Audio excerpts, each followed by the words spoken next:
Just how nice was it to be back on the court with your teammates? It was great.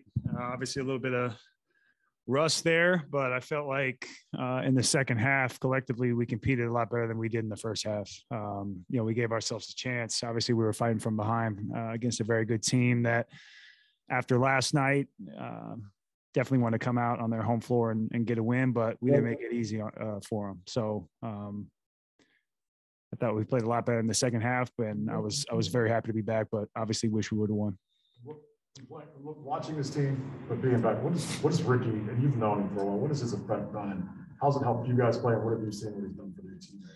Well, when he plays in New York, he's out of his mind. But Ricky just brings us such a confidence on this team. Adds such a different dynamic.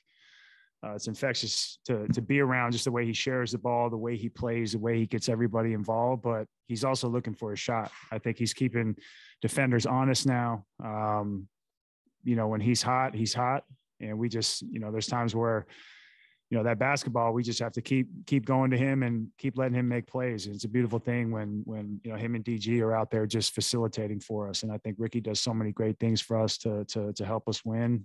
Stuff that does show up in the stat sheet, but also just how scrappy he is. Some stuff that might not. Just as a big and watching him come in that situation, just what does that mean for a team? Consummate pro. He stepped up, started, played minutes, hadn't seen any. Defensively, I thought he was, really, really good. And then just rebounding the basketball was huge for us. So he came in, played the minutes he did and gave us a lot. So, Ed is just that's why we brought him in. He's just a pro. Anything that's asked for him, he's going to go out there and get it done. And again, that's just who Ed is. Kevin, with your return and, you guys missing a lot of front court at the moment, do you feel like there's anything extra you have to do in this situation to help hold over, or you guys hold over, just missing so many of your guys at this moment in the front court? Yeah, I think it's tough. I want to do obviously so much and fill that void. I think we all do. But for me, it's just get my win back, but also, finding ways that I can affect the game positively, stick true to our game plan, even when, sometimes tonight trying to get back to Aldrich or get back to other guys, but still just staying true to our principles, getting that back as well for me. So I'm finding ways to help with those guys being out, but knowing that, we have tomorrow back on our home floor against the best team in the league. And then we have a 3-day break where we feel like we can get just about everybody back healthy. Obviously, Lowry will likely be back after that, JA as well. And then, Evan is, slowly making his way back. A good thing he has on his side is he's young and he responds fast. So just having Lamar back as well, having all these bodies is just going to be huge for us. I think we're going to hit being healthy at the right time for us. What did you see from Darius in the sense of first half to second half? Because he was struggling shooting offensively and everything and just taking shots, but just missing them versus the second half. They started to go in. Did you see a change, anything from him between those two halves? I think that's part of his growth, and he's done a great job of that tonight, in particular being one of those moments where, the shots were there for him. We all felt, every time he shoots, we feel like it's going to drop, but those were right there for him.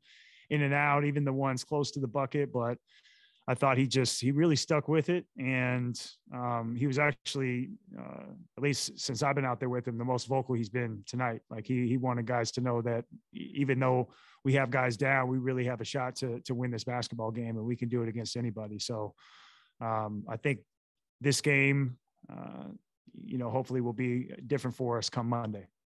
And then you playing beside Dean, what do you see as it works well in that situation? Just how you two can play off of each other and just kind of what you two bring to that group. Yeah, I think just both of us being able to play inside and out.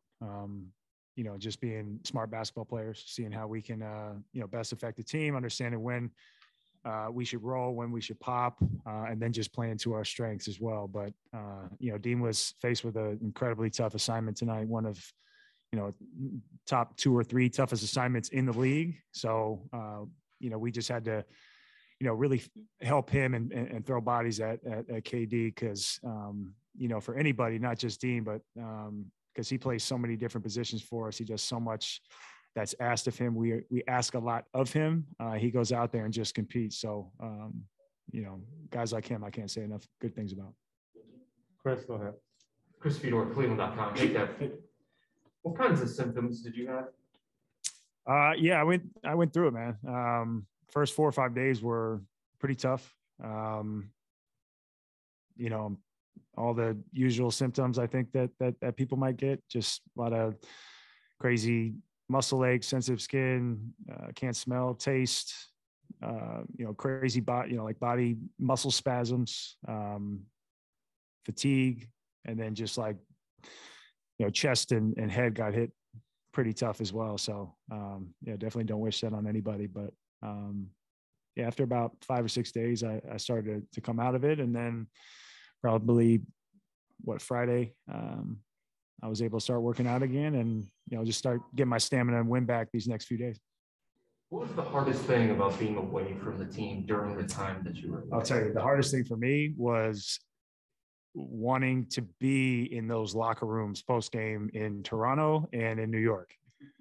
Because everybody was texting me, "How you doing?" I was like, "Man, I wanted to." That's the best part about seeing this team grow is like how much we celebrate each other, and then it's like everybody's pouring water on each other. I mean, it's crazy. Like I was explaining to people how hard it is to come off of that road trip that we had, fly all the way across the country, play Charlotte, win, go back home. And usually, you've seen it a million times, at least since I've been here, but been in the league for so many years. Like after you take a long West Coast road trip and you come back, that first game you usually get smacked. And we came back, we won, we went right back on the road. We don't lead the entire game, play against Toronto. DG hits the 2 free throws, makes them, make a big defensive stop. Ball goes out. We win, and then playing in the Garden is never easy. We come back and win that game. It just shows our growth that we were able to do that. I wanted to be just be around the team, even if I wasn't playing, and just being in those locker rooms, because I know that was a lot of fun. And I saw it post game, like all the videos that we had up there was pretty cool. So that's what you miss the most, I think. JB was talking about the other day about just how different it is from an injury because you're isolated, you're away from the team, things like that. How difficult was that isolation for you, and how did you get through that mentally? Yeah, I think that's the toughest part, is just having not even human contact, but human interaction. That to me is probably the toughest part. I didn't get to see my fiance, I didn't get to see my dog. But the one thing I did do was like, and it was funny, I was talking about it with my therapist, he's like, do not let it go 5, 7, 9 days without talking to anybody, like, FaceTime people and like stay engaged. Cause in the past I would have just been like, all right, I'm gonna turn all the lights off and I'm gonna let 10 days pass. But I think I did a good job of just staying engaged with my teammates, staying engaged with my family. And I'm one of those people that like, if you're not in my everyday life, like in the flesh here, I can like lose touch with you, or I'll let a text message go for a few days, something like that. So I like took my time, felt like I did my work early, got back to emails, got back to all that stuff. So try to stay engaged with everybody as much as possible. Yeah. Thanks. Hey, Kevin, you mentioned earlier Ricky looking to score more and like keep the defense honest. Like from your perspective, how different is this version of Ricky that we're seeing this year from Ricky we've seen in the past? Yeah, I mean, I think he's always been capable. I think especially, I mean, he has grown every year in this league. And, I think I forget what year it was for him, but he just started becoming a better shooter, more confident, understand where he could score the ball, where he could be effective. And I think that he's everywhere he's been, he's made a major impact on a team, and whether it be regular season or playoffs, has done, a great job of just being himself. He understands who he is, understands his spots on the floor, where he could be effective. And he's just an extremely intelligent basketball player in person. So I think he's, one of those guys 10 years in that is a great veteran and only going to get better, but helps us win at all costs. Last question. Hey, Kevin, Dennis Corbin from AP. JB said that, I guess at halftime, his message to your group was that you guys were taking punches, but you weren't throwing any. Was that something you guys kept talking about as a group, even on the court in that third quarter when you cut their lead down to, I guess, cut it down to 8? Yeah, I mean, I think this is part of not being around the team enough, I guess. But I was just saying at halftime, I said, listen, guys,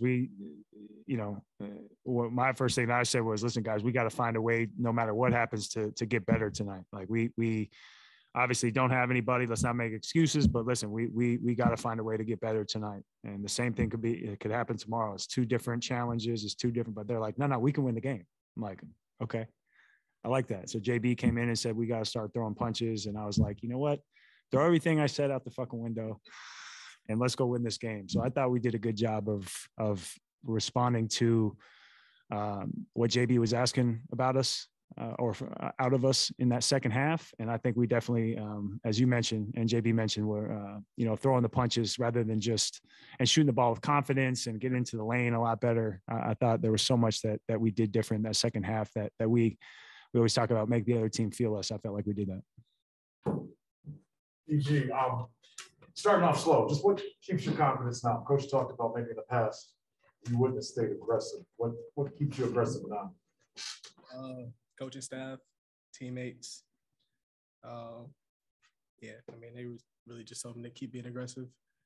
They were going to fall and someone fell in the second half, and that was it, really. How frustrating was the first half, and what changed in the second half? Nothing was frustrating. It was just wasn't making shots, really. You just started off really slow. They made a lot of shots. Katie and James started going. Supporting cast started going. And, we just fell into the hole, really. We made a big push in the second half, but just couldn't come back from it. Chris Fedor, Cleveland.com. Hey, Darius. Kevin was saying, and JB was saying, the message in the locker room at halftime was, hey, we can still win this game. It's not about moral victories here, or just like playing well. We can win this game. Where does that belief come from on a night where you're missing 80% of your opening night starting lineup? Coaching staff and teammates, really. We put in a lot of work, and we know that we can beat good teams. So just having that confidence in our team and our supporting cast and coaching staff, it means a lot, actually. Just the growth from prior years and just having that confidence in us. That's the biggest thing, really, I believe. And then what did Kevin give you in his first game back in a couple weeks? Great effort, offensive-wise and defensive-wise. Made some shots, just trying to get back to his groove, trying to get his win back, just trying to get in basketball shape again, really. But he played good, I think. Yeah. Seriously athletic. Darius, what did you see from Ed tonight, and especially in extended minutes that he got? Ed played really well. He brought a lot of energy on defensive end and offensive end. Just trying to hit him in the pocket on the offensive end, just made really good decisions. Finished well, made a lot of spray out threes. He set some really hard screens. So it was fun just getting downhill and playing with him. So he played really well for us tonight. And when we kind of signed Ed earlier before the season started and talked about his locker room presence, what have you seen from that through this first portion of the season? Just kind of him continuing to be around you guys. Anything maybe he said, and just kind of now that combination, I guess, because he has had, got this opportunity to play. He just told us to stay with it, really. He came into the locker room, just said, just stay with it, stay confident. Shots were going to fall, and just keep pushing. We knew that we had another push in the second half, and we tried to do that. Cut it to single digits a couple of times. So that's what all he just been saying, really. He knows what we have for our group and what we have with this group. So just trying to fight. And that's all he just kept saying to us, really. And then what did you see from when Dean and Kevin were out on the floor together and just kind of how those two could play off each other, especially with you guys being down so many bigs at the moment, then be able to fill in a little bit.